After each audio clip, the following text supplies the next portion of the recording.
morning sun filtered through the torn lace curtain, casting uneven patterns on the cracked wall of the one-room apartment. Outside, the distant honk of Danfo buses and the rhythmic shouts of hawkers selling bread mixed with the sharp aroma of frying akara drifting in from the roadside. Amara sat hunched over the small wooden table wedged between the bed and the cupboard, her back aching from the hard stool. She clutched a black pen, its cap bitten and worn. Before her lay the crisp white scholarship application form, the paper that could change her entire life. She read every instruction twice, her handwriting neat, deliberate, as though one careless stroke could cost her the dream she had carried since she first learned the word university.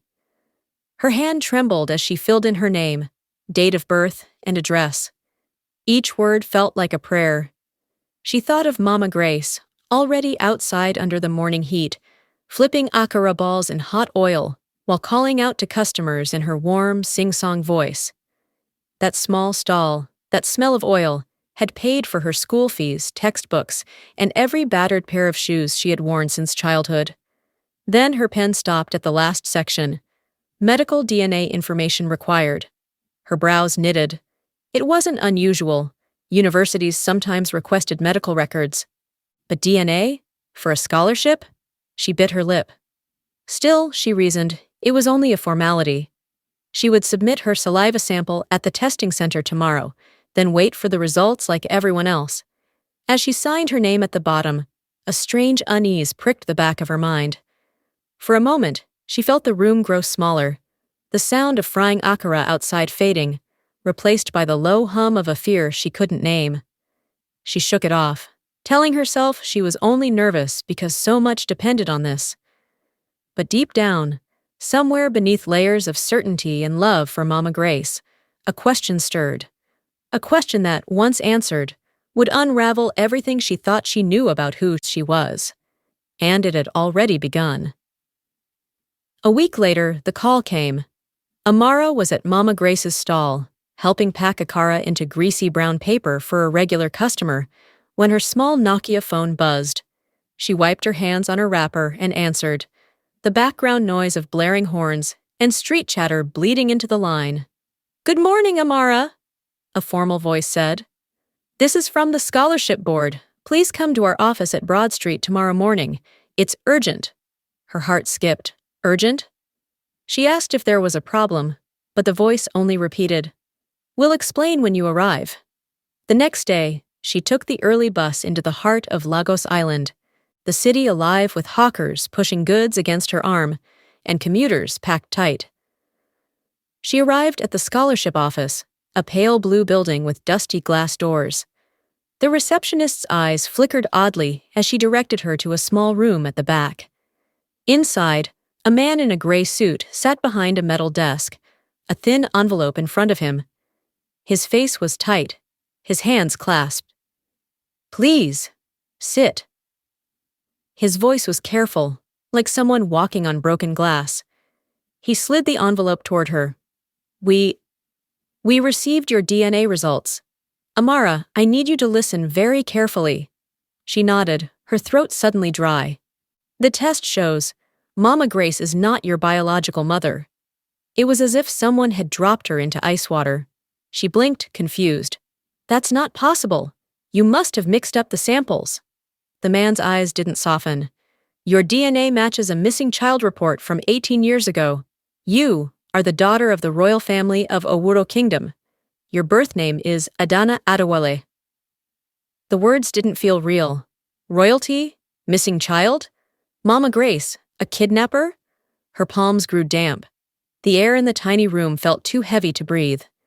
She heard the man speaking still, something about the palace being contacted, about legal procedures, but his words were muffled now, swallowed by the pounding in her ears. All she could think was, if Mama Grace isn't my mother, who am I? By the time Amara returned home, the streets of Mushin were glowing with the orange wash of evening. Generators rumbled, children darted between wooden stalls, and the smell of roasting corn mingled with the thick scent of petrol in the air. She walked past familiar faces, neighbors who had known her since childhood, but tonight their greetings felt distant, almost foreign. Mama Grace was outside the apartment, squatting on her low stool, peeling yam into a blue basin. A kerosene lamp flickered beside her, casting soft shadows across her face. She looked tired but peaceful, unaware that the ground beneath their life had already begun to crack. Amara stopped a few steps away, her heart hammering. "Mama!" Her voice trembled. Mama Grace glanced up with her usual warm smile. "Ah, my pekin, you're back early. Did they—" "Who am I?" Amara cut in. The knife in Mama Grace's hand froze midair. "What do you mean?" They said you're not my mother." The words spilled out before Amara could steady her voice. "They said I was kidnapped as a baby, that I belonged to a royal family." The yam slipped from Mama Grace's fingers into the basin with a dull thud. For a long moment, she said nothing. The lamp hissed softly, filling the silence. "Mama, is it true?" Amara's voice cracked now, eyes stinging. "Please, tell me they're wrong." Mama Grace's gaze lifted slowly, and in it, Amara saw pain so deep it seemed older than both of them. "Amara, I didn't take you for money," she said, her voice barely above a whisper. "I took you to save you." "From what?" But Mama Grace only shook her head, tears slipping down her cheeks. "You're my child, no matter what anybody says." The words should have comforted Amara. Instead, they felt like a riddle with no answer, and in the night air, the unspoken truth hung heavier than the Lagos heat. The next morning, the street outside their apartment was unusually quiet, as though the city itself sensed something coming. Hawkers paused mid-shout, neighbors leaned out from doorways, and even the restless goats by the roadside seemed still. Then the sound came, a low, polished rumble. 2 black SUVs, their bodies gleaming like wet stone, rolled slowly down the dusty road.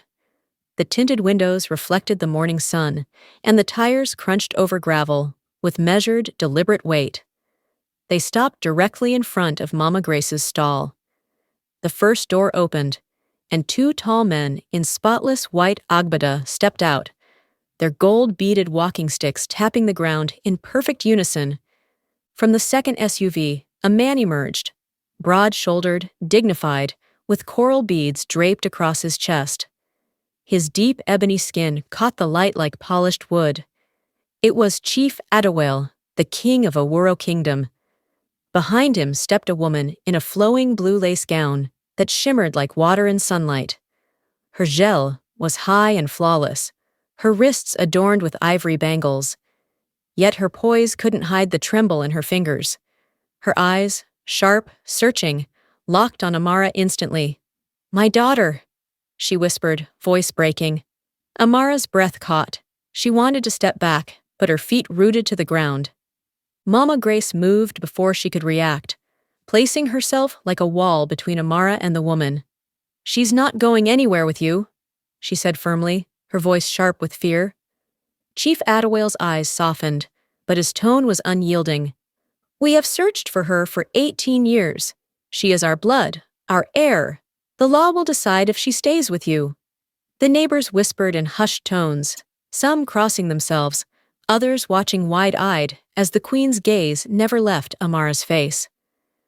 For the first time in her life, Amara felt like her entire existence had become a prize in a battle between 2 worlds, one she had known all her life, and one that claimed her by birth, and she wasn't sure which one frightened her more.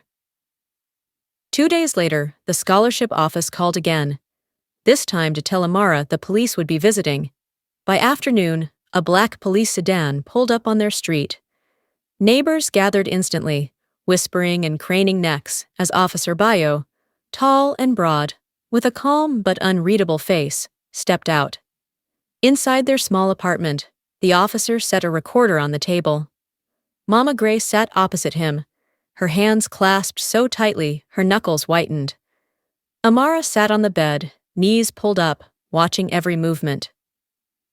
"Madam Grace," Officer Bayo began, "you have been accused of kidnapping a newborn from the royal palace of Awuro Kingdom 18 years ago. We need to hear your side of the story. Mama Grace's eyes closed briefly, as if bracing for a blow. When she opened them, they glistened. Yes. I took her. But it was not for money. Her voice cracked. I took her to save her life. Amara's pulse quickened. Mama Grace stared at her lap. I was working as a cleaner in the palace that year. One rainy night, I heard 2 guards in the corridor whispering, plotting. They said the new princess must die because of a prophecy, that she would break the bloodline's rule and bring shame to the throne. The officer leaned forward. You're saying the royal guards planned to kill her? Mama Grace nodded, tears sliding down her cheeks. I waited until the palace slept. I crept into the nursery, wrapped her in my shawl, and walked out into the rain. My heart was beating so loud, I thought it would wake the whole palace. I didn't even pack my things. I left everything behind. Amara swallowed hard, her throat burning. Why didn't you tell me, Mama? Why let me grow up thinking? Because I knew the day you found out would be the day I lost you, Mama Grace said, her voice breaking completely now. But I would rather lose you alive than see you dead as a baby. The room fell silent, except for the quiet hum of the recorder, capturing a truth that would change everything. The court's ruling came swiftly. Amara was to spend 1 month in the royal palace before a final decision would be made about where she would live permanently. The journey from Mushin to Awuro Kingdom felt like traveling into another lifetime. The pothole-filled streets and blaring danfo horns faded into quiet, tree-lined roads. The palace gates loomed ahead, gold-plated and guarded by men in ceremonial white, their spears gleaming in the sun. Inside, the palace grounds stretched endlessly, lush gardens with roses in perfect bloom, fountains spilling crystal water into marble basins. Servants in matching uniforms bowed as she passed, whispering, Your Highness. The marble floors were so polished they reflected the ceiling's gold patterns. Her new bedroom was bigger than their entire apartment back in Mushin. Velvet curtains, a canopy bed draped in silk, wardrobes filled with clothes she had never imagined wearing. Prince Daniel, tall and soft-spoken, met her with a smile that carried no judgment. He showed her the library lined with shelves that climbed the walls, the banquet hall where crystal chandeliers caught the light like 1,000 tiny suns.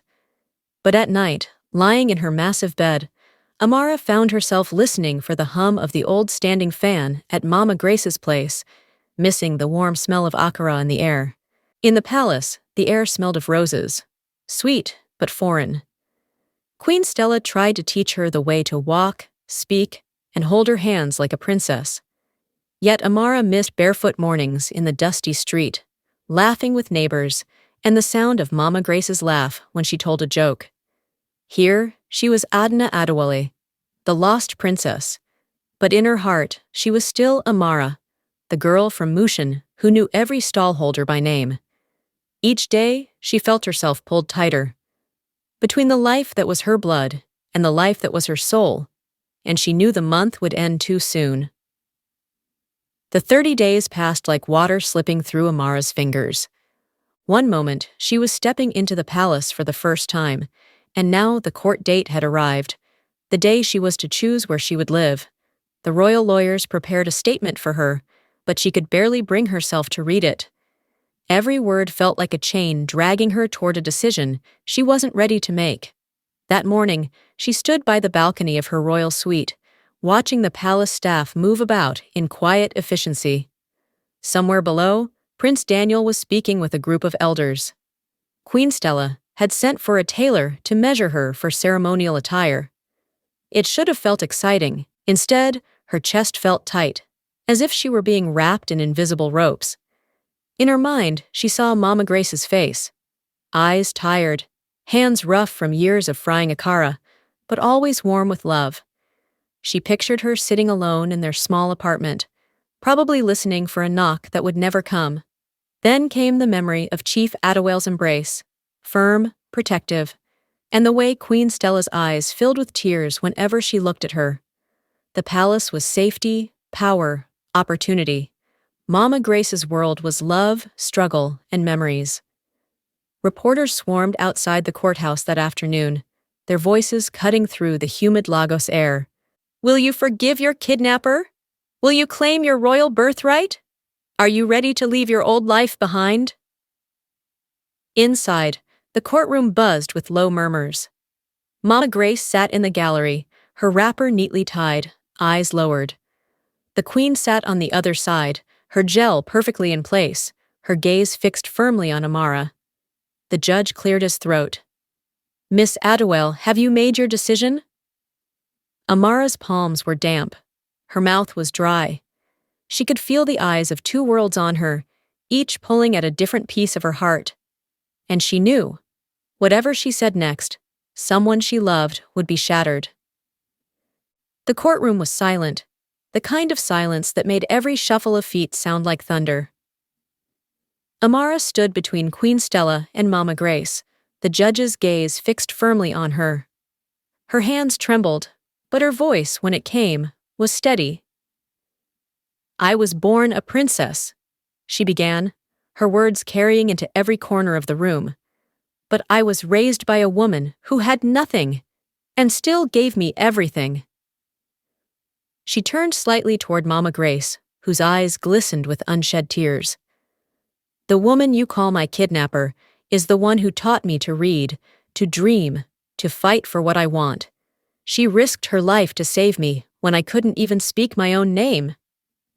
Then she looked at Queen Stella, the mother who had searched for her through the shadows of 18 years. And you carried me into this world. You prayed for me when you didn't even know if I was alive. You are my blood, my history. She took a deep breath. I cannot choose one and lose the other. I will live here, in the palace, to learn my place and serve my people.